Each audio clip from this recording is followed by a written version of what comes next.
बकुहा परेशान घरे आ जाए हमर जान घरे आ जाए हमर जान बेदर्दा दर्द तेरे बाबू है दूधी दवाई वो बेदर्दा दर्द तेरे बाबू है दूधी दवाई बेदर्दा दर्द दिले बा उहे नदी दवाई हो। लेकिन एगो बात तहरा खाती बा हमें अपना भाई सूरज से भी कहनी है। हेलो देखो करे के का करबो मर्द लेके काहे के किना तरल हो। हेलो डिले बहुत ज्यादा हो गइल बा भैया गोलू भैया वाले माइक में। हेलो हेलो हेलो कि महत जब महत कि महत जब अरे को जाला महत जब कम हो जाला मोहब्बत कम हो जाला महत जब कम हो जाला मोहब्बत कम हो जाला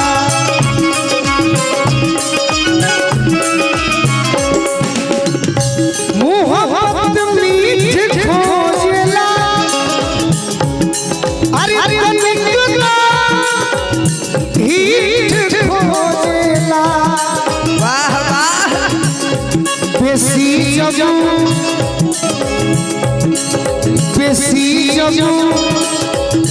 अरे गो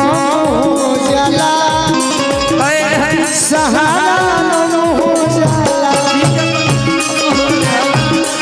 हो जाला बेसी जब गम हो जाला सहारा हो जाला बेसी जब गम हो जाला सहारा हो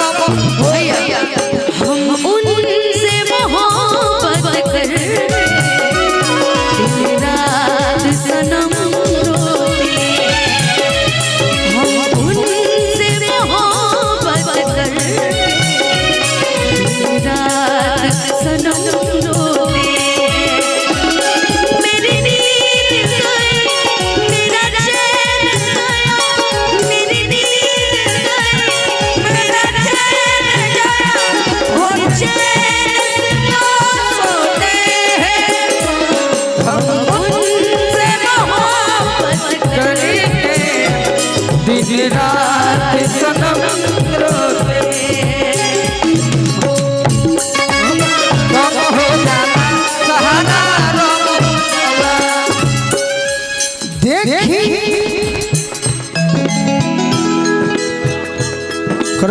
जय हो कुछ दिन के लिए पूर्व विधायक मेरे बड़े भैया अब कुछ दिन में वर्तमान भी हो जाएंगे क्योंकि हमारे गायक महोदय आपको बहुत मानते हैं हमें भी मानते हैं वशिष्ठ भैया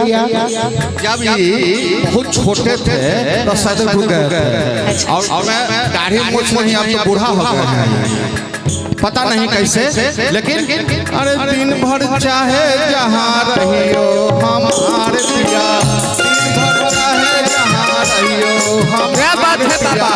दिन भर चाहे जहाँ रहियो हमारे पिया दिन भर चाहे जहाँ रहियो हमारे पिया रात के घर चली आइयो हमारे पिया रात के घर चली आई हो हमारे पिया। हमारे गोलू भैया एक लाइन हमको बताया आपको सुन के गा रहे हैं नथुन के होला होला गोले हमार पिया नथुन के होला होला गोले भगोल पिया नथुन के होला होला गोले भगोल पिया। अच्छा भैया बहुत सुंदर लयदार है